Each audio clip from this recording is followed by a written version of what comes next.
El tema principal de esta semana trata acerca de la vestimenta sacerdotal de gracia. Y para que puedan tener un poco la idea de cómo era esa vestimenta sacerdotal en los tiempos del pueblo de Israel, presten atención a este pequeño.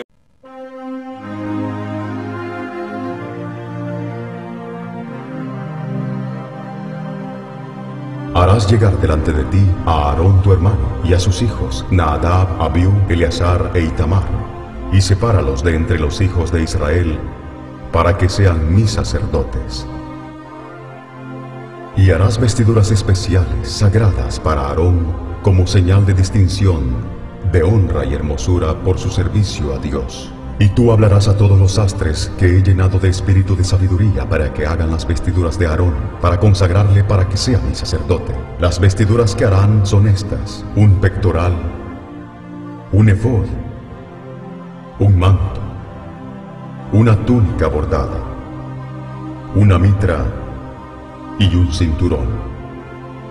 Hagan pues las vestiduras sagradas para Aarón tu hermano y para sus hijos, para que sean mis sacerdotes. Estos objetos deben ser hechos de lino fino y bordados con hilos de oro e hilos de color azul, púrpura y carmesí.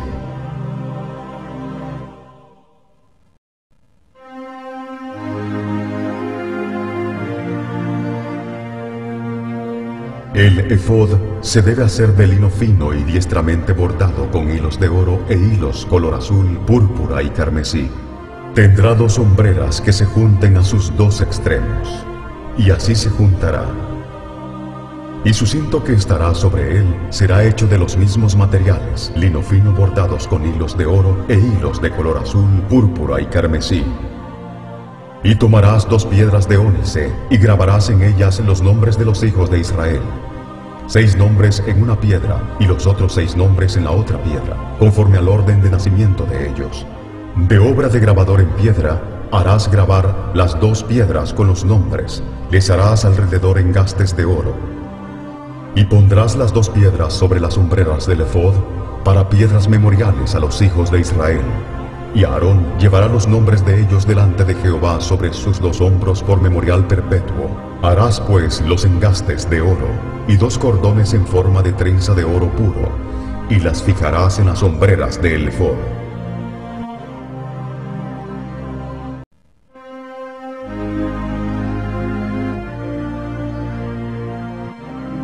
Harás asimismo el pectoral del juicio de obra primorosa, el cual usará para saber la voluntad de Dios.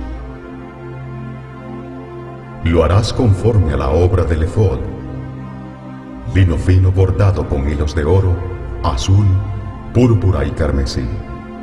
Este pectoral será cuadrado y doblado en 2, de 23 centímetros de largo por 23 de ancho, y le pondrás 4 hileras de piedras preciosas.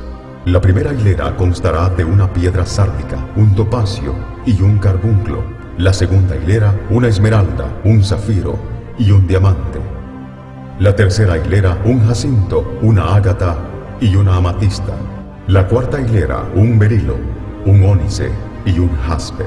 Todas estas piedras estarán montadas en engastes de oro. Cada piedra representará una de las 12 tribus de Israel, y el nombre de esa tribu será grabada en ella, como si fuera grabadura de sello. Para atar el pectoral al efod, harás cordones de hechura de trenzas de oro fino. Luego harás 2 anillos de oro, los cuales pondrás a los 2 extremos del pectoral, y fijarás los 2 cordones de oro en los 2 anillos a los 2 extremos del pectoral, y los fijarás a las hombreras del efod en su parte delantera.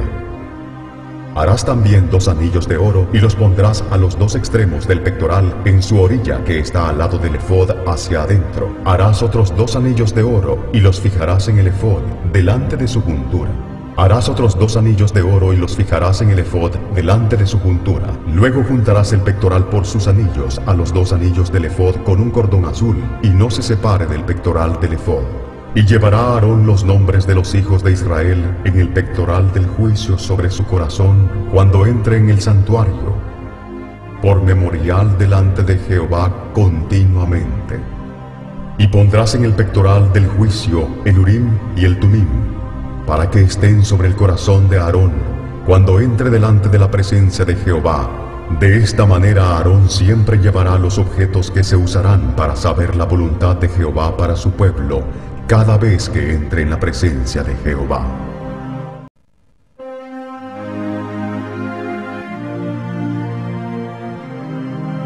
Harás el manto del efod todo de azul, con una abertura para la cabeza de Aarón. La abertura tendrá alrededor un borde tejido, como el cuello de un coselete, para que no se rompa. Y en sus orlas harás granadas de azul, púrpura y carmesí alrededor, y entre ellas campanillas de oro alrededor. Las campanillas de oro se colocarán alternadamente en toda la orla del manto alrededor. Este manto estará sobre Aarón cuando entre al lugar santo a ministrar delante de Jehová, y las campanillas tintilarán cuando él entre y salga del santuario delante de Jehová, para que no muera. Harás además una lámina de oro fino, y grabarás en ella como grabadura de sello: Santidad a Jehová. Y la pondrás con un cordón de azul en la parte delantera de la mitra de Aarón, y estará sobre la frente de Aarón, llevando de esta manera las faltas cometidas en todas las ofrendas consagradas por los hijos de Israel. Sobre su frente estará continuamente, para que obtengan gracia delante de Jehová. Y bordarás la túnica de Aarón de lino, y harás también la mitra de lino. Harás también un cinto de obra de recamador. Y para los hijos de Aarón harás túnicas, cintos y tiaras para honra y hermosura. Y con estas prendas vestirás a Aarón y a sus hijos, y los ungirás, y los consagrarás y santificarás para que sean mis sacerdotes. No cabe duda que Dios pone atención a los pequeños detalles, y hay muchas lecciones que podemos sacar acerca de la gracia de Dios por medio de la vestimenta sacerdotal. Mi nombre es Marlon Moody, y sean todos una vez más bienvenidos a Panel Universitario.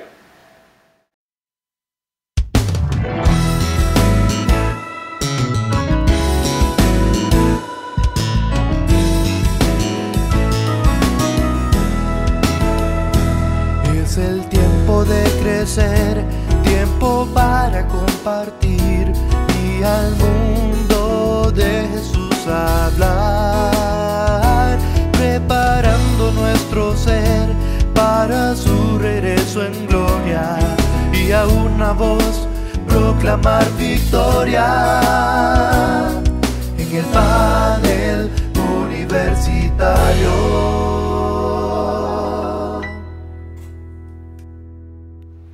Y sean todos una vez más bienvenidos a nuestro panel universitario de la semana.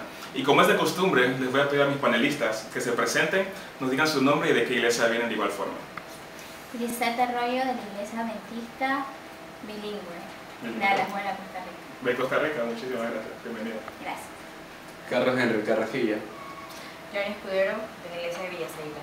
Muchísimas gracias a los tres por estar aquí. Y también, como es de costumbre, le voy a pedir a Johanny que nos lea el versículo de la semana y que también tenga una palabra de oración para nosotros. Ok. Bien, el texto bíblico para esta semana lo encontramos en 1 de Pedro, capítulo 2, versículo 9. Y dice de la siguiente manera: pero vosotros sois linaje escogido, real sacerdocio, nación santa, pueblo adquirido por Dios, para que anunciéis las virtudes de aquel que os llamó de las tinieblas a su luz admirable. Vamos a inclinar el rostro para tener la oración. Padre nuestro que estás en los cielos, te damos infinitas gracias por todas las cosas maravillosas que tú haces por nosotros. Te pedimos, Señor, tu dirección en este programa, Señor, y que todo lo que hagamos sea para tu honra y tu gloria. En el nombre de Cristo Jesús. Amén. Amén. Muchísimas gracias, Giovanni. Así como vimos en el video introductorio, vimos cómo Dios se preocupó por cada detalle del vestido sacerdotal. ¿Creen ustedes que Dios se preocupa por los pequeños detalles de nuestra vida de igual forma? Por supuesto que sí. Y Dios se preocupa por los detalles de nuestra vida porque Él está ahí cada segundo de ella y esos detalles son los que nos van a formar como personas. Y por supuesto que a Dios le interesa si te sientes mal. De hecho quiere que llevemos nuestros problemas a Él. Dios, o sea, Él nos creó. Él se tomó el tiempo de formarnos, de darnos el aliento de vida. Y dice que Él conoce hasta los cabellos que nosotros tenemos en nuestra cabeza. Así que definitivamente que si Él se tomó ese detalle de hacer todas esas cosas, ¿cómo no se va a preocupar por nuestra vida? Correcto. Y lo más maravilloso de eso también es que ni siquiera nosotros mismos podemos o ni siquiera tenemos en la mente tomar esos detalles y esos cuidados con nosotros como Él lo hace. Correcto. Muy importante ese punto, que a veces nosotros no conocemos el valor que realmente tenemos ante los ojos de Dios. Exactamente. Más adelante en la cartilla, hablando del vestido sacerdotal y del sacerdote, que el primer sacerdote sabemos que fue Aarón y también su descendencia. Hubo un tiempo en Éxodo 32 que llegó, Moisés estaba hablando con Dios, y luego de un tiempo el pueblo estaba desesperado porque Moisés no llegaba y querían un Dios. Por ende, Aarón tomó las ollas de las personas y formó un becerro de oro, y lo que hizo realmente fue crear un ídolo para poder satisfacer a esas personas. Más adelante vemos que igual Dios perdonó a Aarón por lo que había hecho, pero al mezclar las cosas del mundo con las cosas de la iglesia, quizás ahí cayó en pecado, por decirlo así. ¿Y en qué sentido nosotros debemos diferenciarnos deben diferenciarse los cristianos de los no cristianos? ¿Qué opinan? Bueno, definitivamente que debe ser así, ¿no? Nosotros debemos ser luz para aquellas personas que no conocen a Cristo. Y creo que una de las formas es con nuestro testimonio. Eso es algo que habla de Cristo, si nosotros lo permitimos, si nosotros nos preocupamos por cómo nos vemos, por cómo hablamos, por cómo tratamos a las personas. En este mundo tan ajetreado y tan lleno de ¿cómo te digo?, de corrupción, por así decirlo, cuando tú tratas de hacer las cosas correctamente, definitivamente llamas la atención, o sea, eres una diferencia. Y nosotros debemos hacer eso, ser la diferencia porque somos hijos de Cristo. Hay una frase interesante que me gusta que dice: puedes ser un buen ciudadano, pero no significa que eres un buen cristiano. ¿Qué piensan acerca de eso? ¿Es cierto? Sí, hay valores también, valores morales que como ciudadanos nosotros seguimos llevando. Pero hay muchos valores morales que la ciudadanía inclusive llevan que van en contra de la ley de Dios. Y nosotros como cristianos tenemos que tener mucho cuidado en cómo dejamos que esas cosas influyan a nosotros. Por ahí escuché, en una reunión que tuvimos, escuchaba que el pastor dijo algo interesante, porque hablábamos acerca de cómo de repente la música está influyendo en nosotros, los adventistas y todo lo demás. Y le preguntábamos al pastor, pero entonces, ¿qué es esto? Entonces, ¿esto es algo de cultura? ¿Esto es qué? Decía el pastor entonces, no dejemos que la cultura influya en ustedes los adventistas.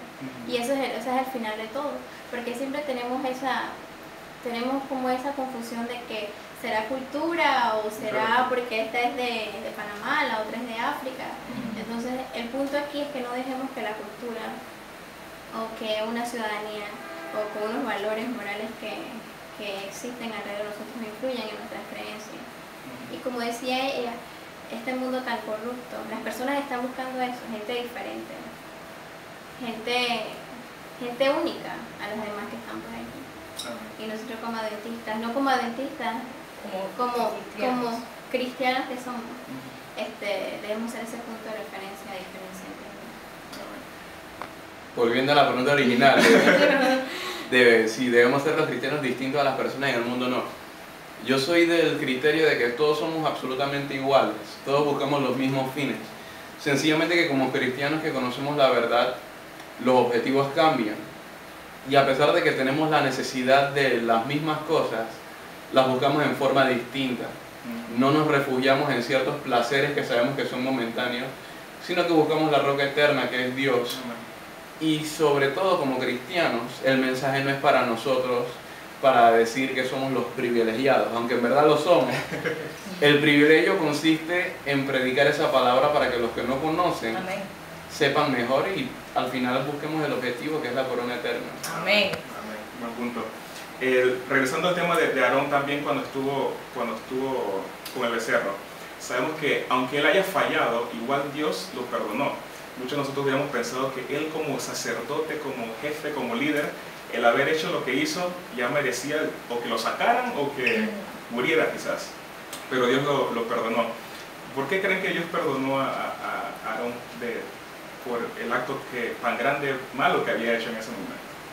Y Él es un Dios de amor. Él es un Dios de amor y yo siento que Él le dio esa oportunidad porque vio posibilidades en Aarón de ser un gran líder. Es lo que yo pude percibir.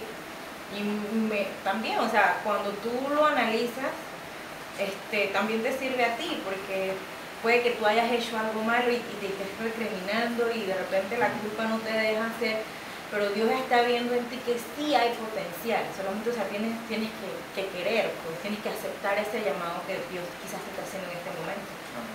Muchos de nosotros a veces, como seres humanos, pensamos que pecamos tanto, tenemos un pecado tan grande que Dios nos puede perdonar y a veces caemos en lo mismo de que no buscamos a Dios para que nos trate de ayudar. En Efesios, lo voy a llevar a Efesios, el capítulo 5, el versículo 25 dice: Maridos, amad a vuestras mujeres, así como Cristo amó a la iglesia y se entregó a sí mismo por ella, para santificarla y limpiarla en el lavado del agua por la palabra. El versículo 27 dice: para presentarla para sí una iglesia gloriosa, sin mancha, ni arruga, ni cosa semejante, antes que sea santa e inmaculada. Regresando a los tiempos de Adán y Eva, cuando ellos pecaron, ellos se dieron cuenta de su pecado y ellos trataron de ellos mismos resolver el problema, haciéndose ropas de hilos. Ese tema también lo habíamos tocado semanas anteriores, pero les tiro la pregunta a ustedes.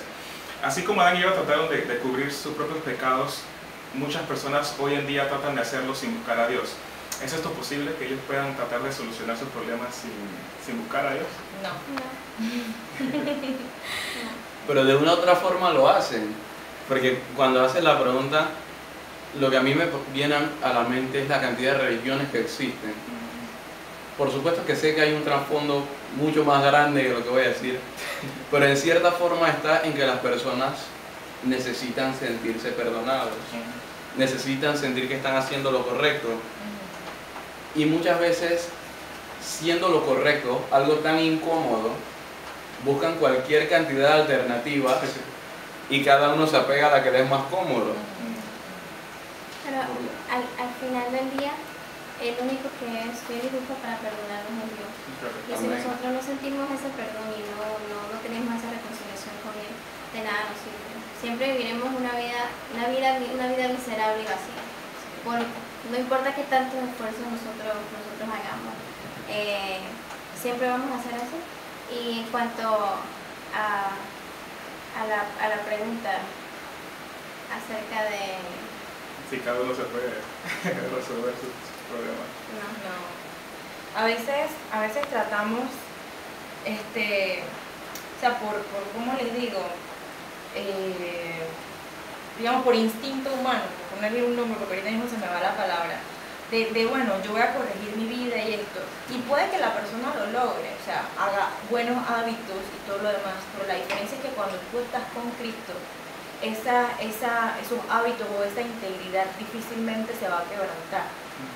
Como humano puedes llegar a hacer cosas buenas, puedes disciplinarte, pero en cualquier momento puedes flaquear. Sin embargo, Cristo es el que nos da la fortaleza para poder seguir adelante y por el buen camino. Lo voy a llevar ahora a Hebreos, el capítulo 4 y el versículo 15, que es uno de mis textos favoritos con respecto al sacerdocio.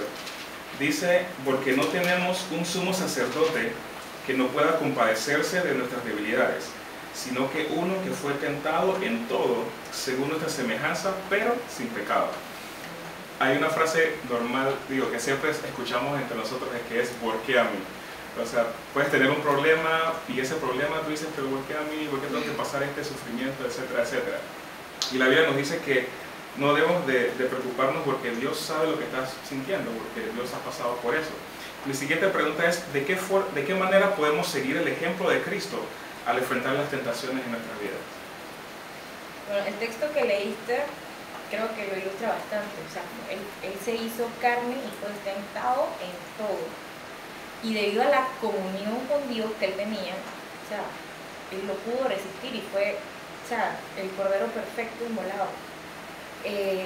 de repente para nosotros es difícil, pero el secreto de todo esto es nuestra comunión con Dios.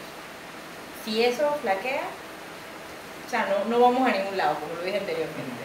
El secreto está ahí, en mantenerse, o sea, lo más apegado a Él. O sea, cuando nosotros leemos su testimonio, todo lo que Él hizo, los ayunos, las largas horas de oración, algunas personas pueden percibirlo como fanatismo, pero para poder llegar a ese nivel de perfección, eso fue necesario.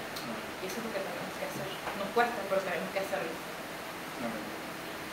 Sí, y como dice ella, para llegar a esa victoria solamente la podemos hacer mediante Cristo Jesús. Y nosotros vemos que en la cartilla anterior también decía que Jesús lloró, inclusive en una parte decía que Jesús se sintió triste. Entonces cuando yo leo esa parte y veo que mi Jesús lloró, yo sé que Él entiende mis lágrimas, y Él sabe por lo que yo estoy pasando.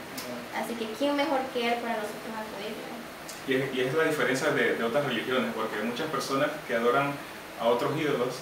Quizás esas personas nunca, bueno, sabemos que no existen primero que todo, pero cuando ellos cuentan la historia de su ídolo, ellos nunca llegaron a la tierra para poder pasar por las diferentes pruebas. Y realmente es que solamente Cristo Jesús es que ha pasado por las pruebas y por eso conoce que te puede ayudar para poder enfrentar ese problema.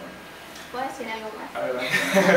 Y lo maravilloso de todo eso no es que solamente nos quedamos en el problema, sino que siempre hay una puerta abierta. Siempre hay algo que Él va a proveer, que viene detrás del problema, y una enseñanza del problema que tuvimos. ¿En qué forma nosotros o ustedes, Dios lo ha ayudado en alguna situación, en algún problema? A veces se han sentido desesperados por no encontrar solución a ese problema, o quizás con experiencias personales, ¿cómo han sentido la ayuda de Dios para enfrentar tentaciones o pruebas? Dios es maravilloso, yo te lo puedo decir. No ha sido en una ocasión, sino en varias, en las que me he encontrado en dificultades, en situaciones muy tristes, y yo he sentido el poder de Dios. He sentido, ya sea en que abro la Biblia y justamente lo que yo necesitaba escuchar o necesitaba leer, pues, ahí están las palabras de ánimo para seguir adelante. O, ¿cómo te digo? De repente llega la ayuda. No sé si puedo contar un breve testimonio. Adelante. El año pasado, en mi familia, mi papá estuvo hospitalizado, le dio una peritonitis. Mi papá es el que lleva el pan a la casa. Yo estaba desempleada, mi hermana estaba desempleada, mi mamá acababa de cobrar sus vacaciones, y en la serie de análisis y cosas que tuvieron que hacerle, todo se fue. O sea, no había un solo peso en mi casa. Y mi papá estuvo incapacitado por un mes y una semana más o menos. Y durante ese mes, tanto mi mamá como mi hermana y yo teníamos dinero en nuestro bolsillo, teníamos la nevera totalmente repleta, más que cuando los 3 o los 4 trabajábamos. Y nunca faltó nada en mi casa. Muchas veces cuando íbamos a visitar a mi papá al hospital, mi mamá dice que tengo los últimos $5, no tenemos más nada, no sé qué va a pasar, pero vamos a visitar a mi papá. Y cuando regresábamos a la casa, menos 30, 40 $40. Así que ese es el poder de Dios. Ese es el poder de Dios. Sin duda alguna. Hay un versículo que se encuentra en Efesios 2, del 8 al 10, que dice: porque por gracia habéis sido salvados por la fe, y esto no proviene de vosotros, sino que es el don de Dios, no por obras, para que nadie se gloríe. Y regresamos también a cómo Aarón fue perdonado, porque fue por la gracia de Dios. Porque él, como siendo sacerdote, tenía obras que seguir, tenía un procedimiento que seguir en el santuario. Pero realmente lo que nos salva es la gracia de Cristo Jesús. Y hoy en día, ¿cómo creen que se inclinan las personas? ¿Piensan que son salvados por sus obras o salvados por gracia? Ese es un punto que a veces pensamos que si hacemos más, entonces estaremos más cerca del cielo. Pero es así. Bueno, la cartilla nos dice que hacemos el bien porque somos salvos. No somos salvos por hacer el bien. Y en verdad suena contradictorio eso de no somos salvos por hacer el bien, porque en verdad sí lo somos. Más sin embargo, las obras no son lo que te dan la salvación, sino la misericordia de Dios, la gracia. Ahora, una vez tú eres salvo, debes comportarte a la altura. No es que vas a abusar de la gracia y vas a utilizar la gracia como un permiso para pecar, porque Dios nos llama a la santidad. Más sin embargo, ¿no? Las obras no nos pueden hacer salvos. ¿Pero creen que las obras igual es algo importante que debemos de hacer? ¿O Dios requiere que hagamos obras algunas? Yo siento que cuando nosotros somos tocados por la gracia de Dios, ya todo lo demás viene por añadidura. Ya a ti no te duele visitar a tu hermano, ya el dolor de tu hermano, el dolor de un hermano en la iglesia ya es tu dolor. Y todo viene añadido. Ya no hay algo que yo me voy a esforzar, algo de que, bueno, lo voy a hacer porque me quiero sentir bien, sino simplemente eso ya nace en ti. Eso ya va a seguir, solamente lo puedes hacer por la gracia de Dios, mediante la gracia de Dios, que tú puedes hacer esas buenas obras. Sí, es algo como que va de la mano, pues. Exacto.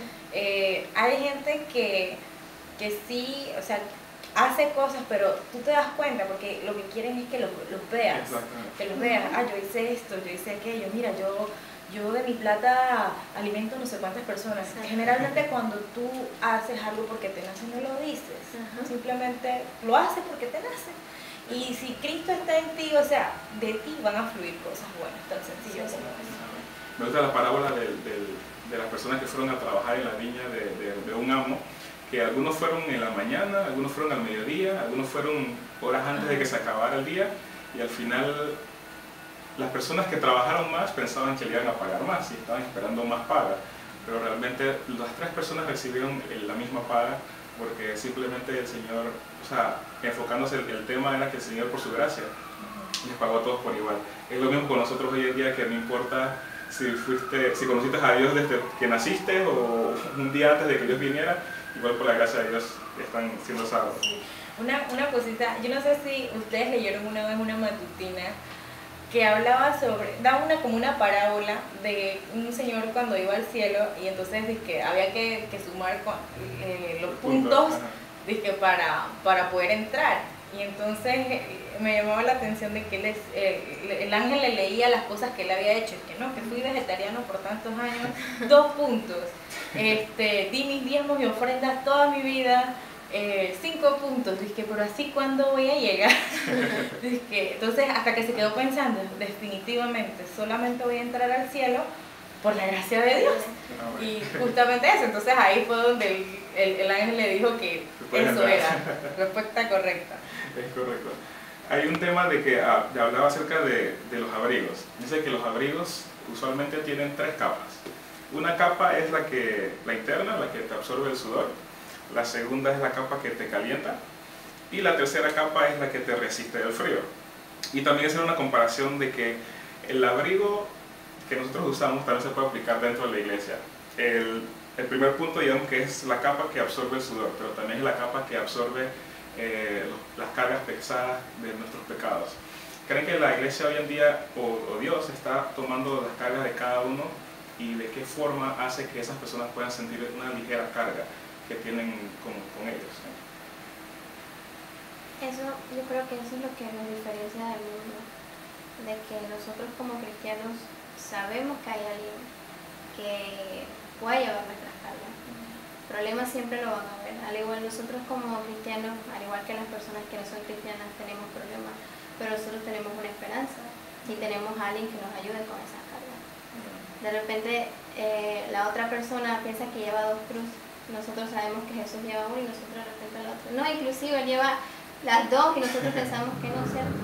Entonces esa capa que nos protege, esa capa que nos carga, no importa qué tan grande o qué tan pequeño sea el asunto, él nos dice, ven aquí, móntate aquí, pero a veces nosotros mismos seguimos con eso, pero aprovechemos, o sea, tomemos, clamemos esas promesas que el Señor nos tiene, que Él va a llevar nuestras cargas y la van a aligerar.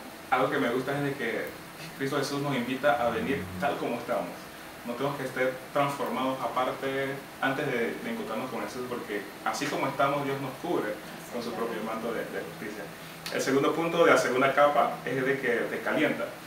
El enfoque de la cartilla es de que la iglesia, o Cristo Jesús, te mantiene en su amor, te mantiene en su santidad. O sea, quizás pueden haber muchos problemas, pero Dios hace todo lo posible para que puedas sentirte todavía a gusto. Se está dando hoy en día de que hay personas que al llegar están manteniéndose dentro de la iglesia. Bueno, yo siento que sí. Yo siento que sí. Y bueno, hablo por el caso particular de mi iglesia. Hay familias que han llegado así solamente por visitar, pues.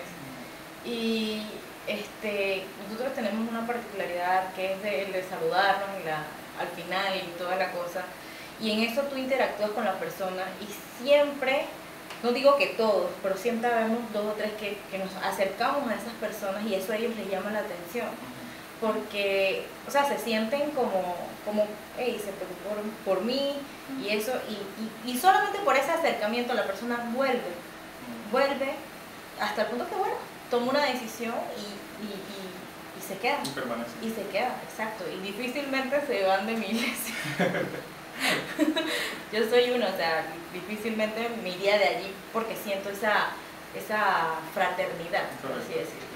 Es muy importante que dentro de nuestra iglesia no solamente seamos personas que hablen acerca del amor de Dios, sino que también podamos compartir con esas personas y para que puedan estar con ellos. Y que las personas vean el amor de Dios en ti. ¿Sabes? Hace un buen rato hablando con mi papá me dijo que, no me malentiendan, que para que una persona permaneciera en la iglesia no era necesario Dios. Vuelvo y repito, no me malentiendan. El propósito de ir a la iglesia, por supuesto que es Dios. Mas, sin embargo, un grupo de amigos, un grupo de amistades que tú sabes que puedes acudir cuando tienes problemas, es suficiente para que tú te acerques. Así que, si ves la iglesia como un club social, que no lo es, te das cuenta que tratando bien a las personas con simpatía, proporcionándoles apoyo, las personas se van a quedar. Y por supuesto, una vez que esas personas vean esa simpatía en ti, vean ese amor, ellos se van a preguntar, oye, pero esto no es lo que yo veo en la calle a diario.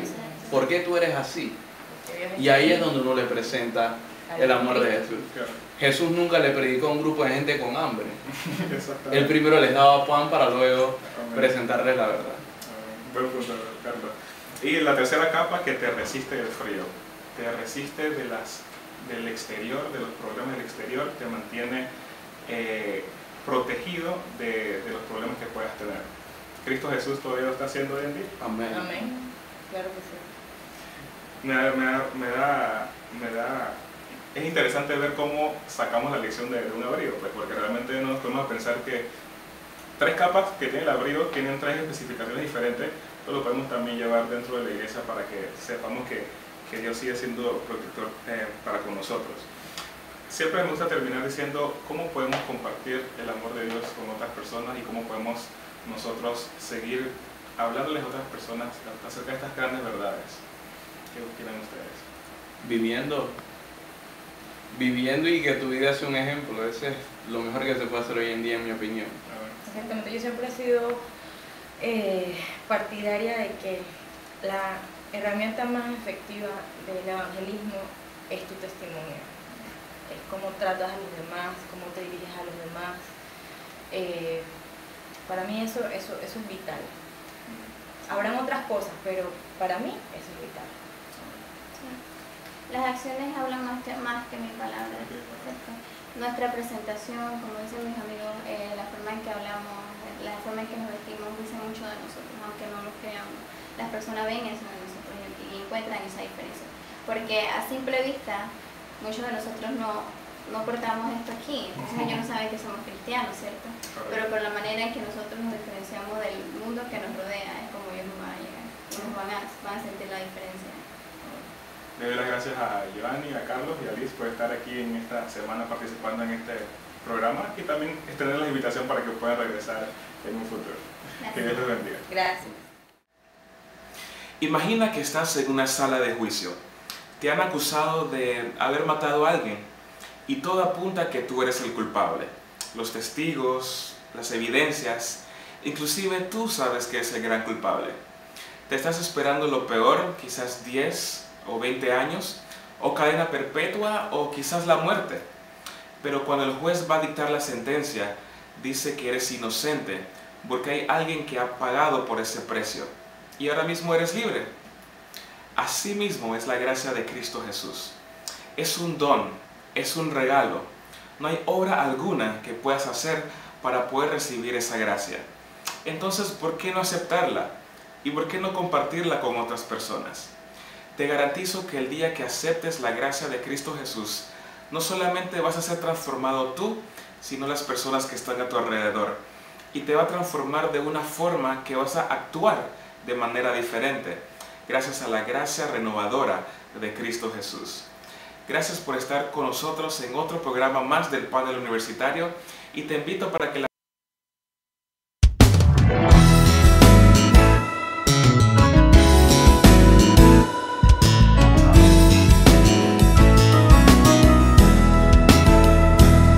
Es el tiempo de crecer, tiempo para compartir y al mundo de Jesús hablar, preparando nuestro ser para su regreso en gloria y a una voz proclamar victoria en el panel universitario.